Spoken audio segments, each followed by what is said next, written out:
नमस्कार, म Manoj Subba. Highlights of the डेमा यहाँहरूलाई स्वागत छ।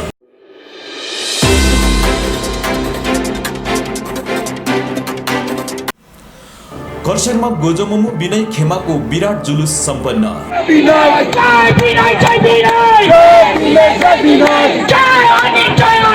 गोजोमोमो एकका अध्यक्ष विमल गुरुङलाई स्वागतको निम्ति सभा सम्पन्न। मञ्जुला तामाङ,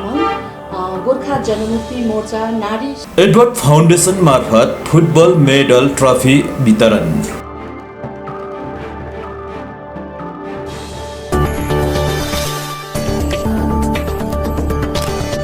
हजरत मुहम्मदको जन्म जयन्ती पालन।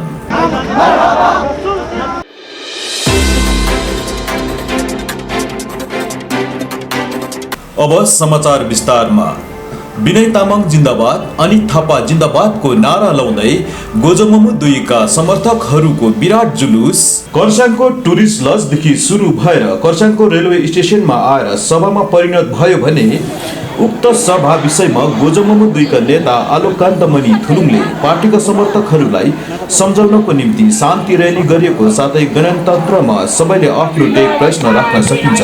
भन्दै गोजोमोमो 1 का अध्यक्ष विमल गुरुङ पहाडमा आउन सक्छ तर अशान्ति नहोस् भन्दै थप जानकारी पनि दिएका छन्। आज जनसभा आप लोग कर रहे हैं यहाँ पर गोजोमोमो 2 बोल के, ये किस लिए कर रहे हैं, इसका उद्देश्य क्या है?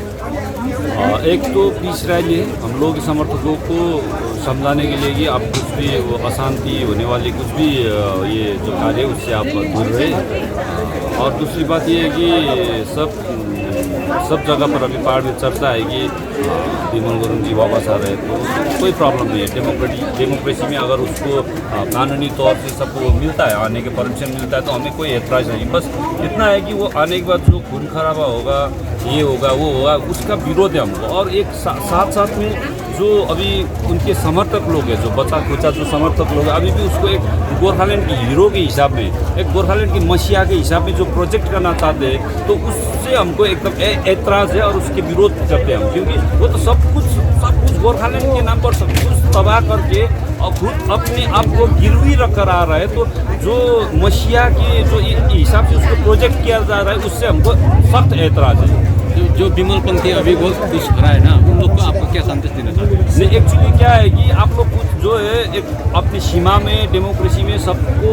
अपनी पार्टी करने की, अपने लीडर चुनने की सबको आज़ादी है, मतलब ये सबको है। लेकिन इसका मतलब ये नहीं है कि आप सब कुछ झूठ से कीजिए। जैसे कि विस्थापित लोग हैं, अभी 100 ज़्यादा से ज़्यादा 100 है, हम लोग के पास डेटा है, इसमें 1-2 मिसिंग होगा, अभी हम 52 इतना है। उसमें अगर थोड़ा सा भी देखा जाए तो जैसे यहाँ पर एक नाम छूटा था खरसाङ से, वो इंक्लूड करने से ज़्यादा 100 है विस्थापित लोग, और वो बोल रहा है कि 5000 विस्थापित के लिए हम ये कर रहा है। मतलब ये सब अभी भी ये लोग सुधरे नहीं है, अभी भी लोगों के इमोशन से प्ले करना और ये झूठ के जो चीज़ है उसको दिखाकर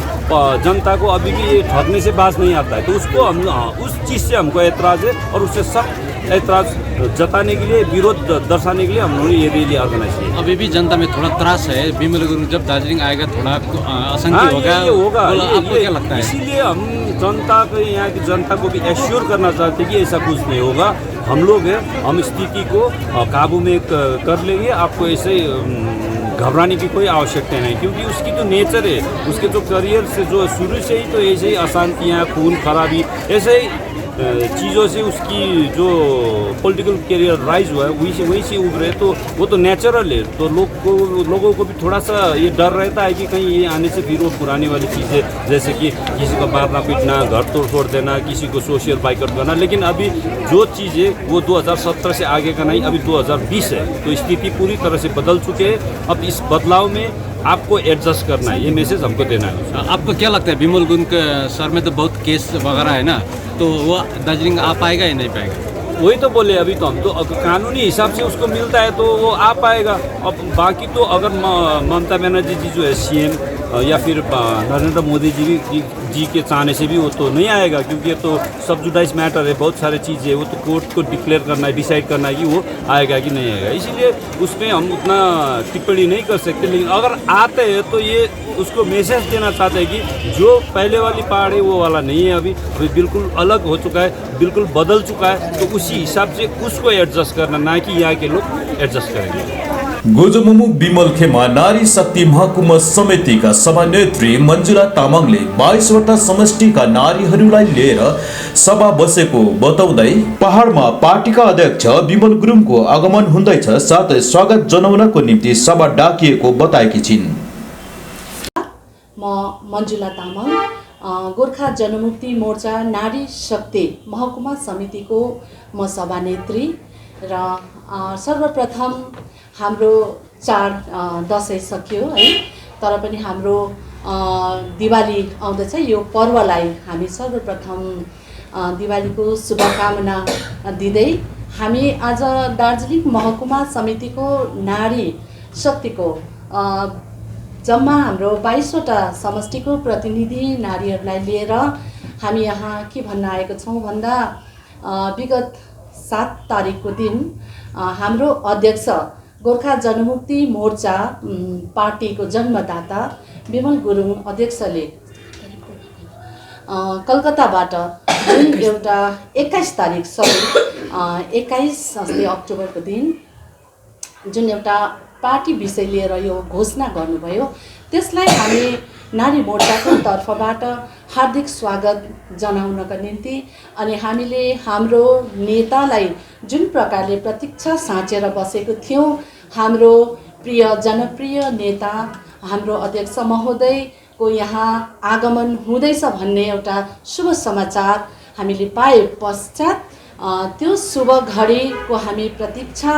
साँचेर उहाँहरूलाई साथै हाम्रो विस्थापित बनेका हाम्रा दाजुभाइहरू दिदीबहिनीहरू आज सम्मानको सहित यो आफ्नो जग्गामा यो आफ्नो भूमिमा फर्केर आओस् भनेर उहाँहरूको सुस्वागत हामी गर्दछौँ भन्नलाई आज हामी यहाँ आएका। सबै हाम्रो भारतभरि छरिएर बसेका गोर्खा जनमुक्ति मोर्चाको तर्फबाट समस्त भारतभरि छरिएर बसेका समतल तराई डुवर्स सबै पहाडभरि छरिएर बसेका सबै जनताहरूलाई म विनिता रोकाको तर्फबाट न्यानो अभिवादन जनाउँदै के भन्न चाहन्छु भने यही आन्दोलनकै विषयवस्तुहरू लिएर जुन चाहिँ 2017को आन्दोलनको बापत हामी जुन चाहिँ एउटा इनएक्टिभ भएर बस्नु परिरहेको थियो, जुन चाहिँ बाध्यता थियो र त्यसको पश्चात अहिलेको राजनीतिक समीकरण किन यस्तो भयो, कसो भयो र आज फेरि हामी जनहरूको कसेर सबै एकमुष्ट भएर निक्लेको कारण के हो र जनतामा कतिवटा अन्योलता छ भन्ने प्रश्नमा चाहिँ हामी मुखामुख जवाब दिनको लागि र कतिवटा कन्फ्युजन कम्प्लिट क्लियर गरिदिनुको लागि आज हामीहरू नारी मोर्चा भेला भएका हौँ र समष्टि sub division Darjeeling sub division नारी मोर्चाका हुनु त 22 वटा समष्टि भए तापश्चात पनि सबै समष्टिहरू आउन सकेनौँ, क्योंकि अहिले यो दसैँको छेकले गर्दाखेरि सबैको व्यस्तताले गर्दाखेरि त्यसर्थ आज हामी टाउनभरिका अलिकति छरेर आएको एकमुठी छरेर आएका नारी मोर्चाले यति मेसेज दिन चाहन्छौँ कि हाम्रा 2007 देखि गोर्खाल्यान्ड छुट्टै राज्य गोर्खाल्यान्डको निम्ति आन्दोलित भएका नेता र जनप्रिय नेता श्रीमान विमल गुरुङज्यूको चाँडै नै यो तिहार अघि नै जुन चाहिँ आगमन हुने सङ्केत छ र अहिले डेट त हामी भन्न सक्दैनौँ, तर जुन चाहिँ आउनुहुँदैछ उहाँलाई हामीहरू एकदमै नारी मोर्चाको तर्फबाट दार्जिलिङ एउटा मुटु हो, ढुकढुकी हो र हाम्रो जनमुक्ति मोर्चा चाहिँ नारी मोर्चाले नै गर्दा पनि विश्वमा भारतभरि एउटा जानेको एउटा बलियो शक्ति हो र त्यही शक्तिले चाहिँ आज हामी निक्लेर चाहिँ दाजुको आगमनलाई चाहिँ र हाम्रा विशेष विस्थापित अरू हाम्रो दाजुभाइहरू जति पनि घरदेखि बेघर भएर अहिलेसम्मको विस्थापित भएको दाजुभाइहरूलाई हामी न्यानो स्वागत जनाउनुको लागि एकदमै सहृदय हामीहरू खुसी व्यक्त गर्दैछौँ र हामी अपेक्षा राख्छौँ कि जनताले पनि हाम्रो सबै जनता जनार्दनले पनि उहाँहरूलाई स्वागत गरिदिनुहुन्छ भन्ने हामीहरू नारी मोर्चाको पक्षबाट निवेदन टक्राउँछौँ। किन भन्दाखेरि सबैलाई थाहा भएकै कुरा हो, विविध भएकै कुरा हो, सबै चिज भन्नु पर्दैन। किन जुन प्रकारको स्थिति 2007 मा जन्मेको पार्टीले कहिले आफ्नो मुद्दालाई छोडेन, माटोलाई छोडेन, र मुद्दालाई लिएर नै अगाडि बढेर जुन चाहिँ एउटा 2007 देखिको आन्दोलन भयो, 2013 मा पनि भयो र त्यसको पश्चात पनि एउटा कुनै प्रकारको आफ्नो मुद्दालाई नबेचिकन इमानदारीसितले जनताको हितमा र जनताको आकांक्षा र जनताको विचारलाई अगाडि राखेर सर्वोपरि गरेर नै चलेको पार्टीले आज हुन त कतिवटा अप्ठ्यारो अनन्ता भयो समय परिस्थितिले गर्दाखेरि, किन हाम्रै मान्छेहरूले गर्दाखेरि, हाम्रै मान्छेले नै आफ्नै मान्छेले गर्दा आफ्नै मान्छेले नै बहुत दुःखहरू पायो, भोग्यो, चेत्यो। त्यसले गर्दा त्राहीको जुन चाहिँ स्थिति बनायो, त्यसले गर्दाखेरि अब उसो चाहिँ जुन चाहिँ दार्जिलिङ पहाडमा साँच्चीकै नै अब शान्ति, गणतन्त्र र प्रजातन्त्रको बहाल गर्नुको लागि जुन चाहिँ विमल गुरुङज्यूको आगमन हुँदैछ, त्यसमा चाहिँ हामी एकदमै नारी शक्ति उहाँलाई स्वागत जनाउँछौँ र हामीहरू समस्त हाम्रो कार्यकर्ताहरूलाई, हाम्रो जति पनि पीडित भोगेको एकदमै इनोसेन्ट पर्सनहरू जुन चाहिँ जेल जानु परेको, त्राही हुनु परेको र हाम्रो शहीदको परिवारहरूलाई पनि हामी एकदमै जुन चाहिँ दिनुपर्ने उहाँहरूलाई एउटा प्रथम प्रायोरिटी, शहीदको परिवार, जेलबन्दी हुने दाजुभाइहरू, दिदीबहिनीहरू र हाम्रो सँगसँगै यो तपाईँको विस्थापित भएका हाम्रो हजारौँ दाजुभाइ दिदीबहिनीहरूलाई चाहिँ अब उहाँहरूलाई घर लिएर आएर र आफ्नो मुद्दालाई अगाडि सँगसँगै राखेर पनि चल्नुको लागि जुन समय परिस्थितिको हिसाबले र हाम्रो पार्टीले पहिल्यै भनिसकेको छ कि हामीले गोर्खाल्यान्डको मुद्दा बेचेको छैनौँ, हामीले फुल एन्ड फाइनल डिल गरेको छैनौँ। जस्तो 86 मा जुन चाहिँ एउटा फुल एन्ड फाइनल अग्रिमेन्ट गरेर गोर्खाल्यान्ड अब हामी डिमान्ड गर्दैनौँ भन्ने पार्टीहरू जस्तो हामीले केही पनि नगरेर खालि समय परिस्थितिको हिसाबले गरेकोले गर्दा, डिसिजन लिनु परेकोले गर्दाखेरि हाम्रो सबै फर्किन आउनु भएको दाजुभाइहरूलाई हामी स्वागत जनाउँछौँ र त्यसैले म निवेदन गर्छु समस्त पहाड तराई डुवर्सका जनताहरूले जुन प्रकारको समर्थन जनाउनु हुँदैछ त्यसरी नै तपाईँहरूले सबैले नै समर्थन जनाइदिने निवेदन, रिक्वेस्ट र साथसाथै कुनै पनि प्रकारको हाम्रो कार्यकर्ताहरू आवेशमा, हिंसामा आएर युथकोहरूले कसैले पनि केही एकदमै त्यो हिंसात्मक कदम या आवेशमा नआइदिने अपिल गर्दैछु। किन हामी जान्दैछौँ हाम्रो विमल गुरुङज्यू एकदमै जनप्रिय नेता भएकोले गर्दाखेरि मान्छेलाई एकदमै उहाँको अपेक्षा साचेर बसेको हुन गइरहेको थियो यत्रो वर्षदेखिको, होइन। र जुन प्रकारको अशान्ति, असन्तुष्टि र प्रजातन्त्रको बेहाल भएकोले गर्दाखेरि जुन चाहिँ हामीले बिना इलेक्सनको क्याम्पेनिङ पनि त्यस्तो डरलाग्दो रूपले नगरे तापनि 2019 मा जुन प्रकारको हामीलाई शान्ति, सन्तुष्टि र प्रजातन्त्र बहाल हुनुपर्छ भनेर हाम्रो पार्टीले जिताएको एमपीको त्यो जनताले जिताएको यत्रो फुल म्यान्डेटमा 4 लाख एबभ म्यान्डेटमा जिताएको जुन चाहिँ एउटा मेसेज थियो, त्यो मेसेजलाई देख्दाखेरि हामीलाई हुन त अलिकति लाग्छ कि क्राउडलाई सम्हाल्नु अलिक साह्रो पर्छ, आवेशमा हाम्रो युथहरू आउन सक्छ, नारीहरू आउन सक्छ। र म समस्त हाम्रो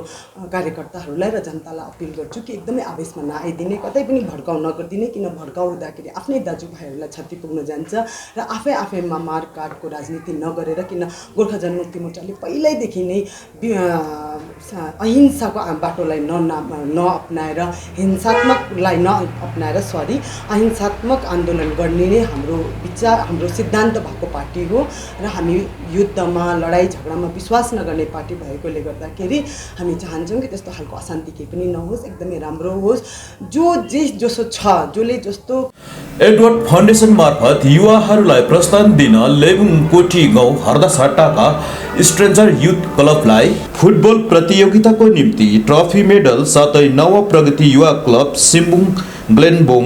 चियाबारीका युवाहरूलाई लाते भकुण्डो अभ्यासको निम्ति फुटबल, मार्कर, कोन इत्यादि फाउन्डेसनका अध्यक्ष अजय एडवर्डले प्रदान गरेका छन्। नमस्ते, म कपिल गुरुङ अनि हाम्रो ठेगाना छ हरसिंहहट्टा, कोठी गाउँ, पिओ लेबोङ। अनि म अनि मेरो साथीहरू साथै हामी स्ट्रेन्जर क्लबबाट हामी जुन चाहिँ हाम्रो अजय सरले हामीलाई जुन चाहिँ ट्रफी अनि साथैमा हामीलाई मेडल्सहरू हामीलाई जुन चाहिँ दिनुभएको छ, अनि प्लस अस्ति हामीलाई हाम्रो फुटबलको लागि हाम्रो सानो युथ भाइहरूको लागि जुन चाहिँ फुटबल हामीलाई दिनुभयो, प्लस भलिबल हामीलाई जुन चाहिँ सहयोग गर्नुभएको छ, त्यसको लागि हामी अजय सरलाई धेरै धेरै धेरै धन्यवाद दिँदै हामी यहाँ हाम्रो स्ट्रेन्जर्स क्लबबाट हामी र म अनि मेरो साथीहरूकोबाट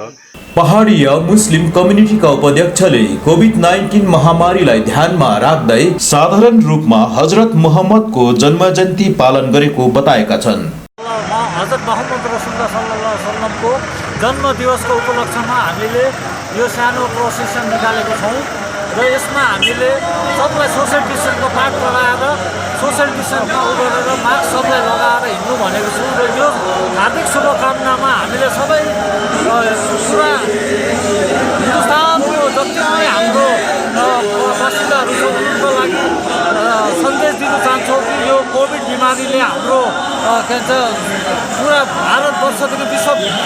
वर्षभरि जो मारामार हुँदैछ त्यसलाई हामीले के भन्छ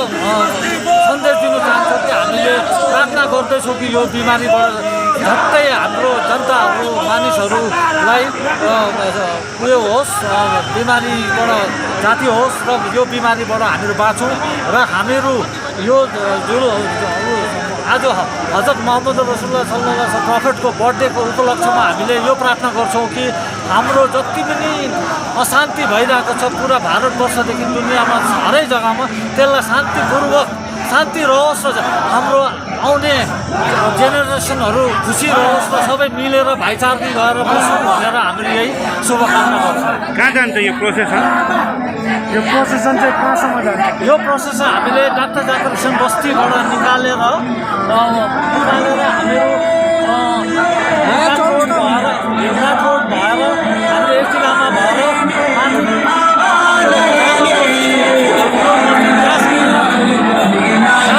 सबै यो प्रोसेसन जान्छ र त्यहाँ अन्त हुन्छ। त्यसको बादमा हाम्रो प्रार्थना स्टार्ट भएर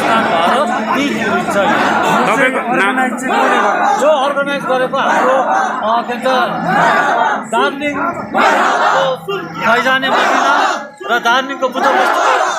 तपाईँको दार्जिलिङ मुस्लिम वेलफेयर सोसाइटीहरू सब मिलेर एक भएर हामीले गरेको छौँ। तपाईँ चाहिँ यो के हुनुहुन्छ? म यो दार्जिलिङ पाडे मुस्लिमको चाहिँ म भाइस प्रेसिडेन्ट हो र भाइस प्रेसिडेन्ट र फैजाने मदिनाको अत्तारी साइजादा भाइ हुनुहुन्छ। उहाँले मिलेर हामी सब बस्तीको मुसलमानहरू मिलेर यो जुलुसलाई निकालेको छौँ। आजलाई बिदा दिनुहोस्। हेरेर नभुल्नुहोला टिस्टारङ्गी टेलिभिजन प्रतिबिम्ब पहाडको।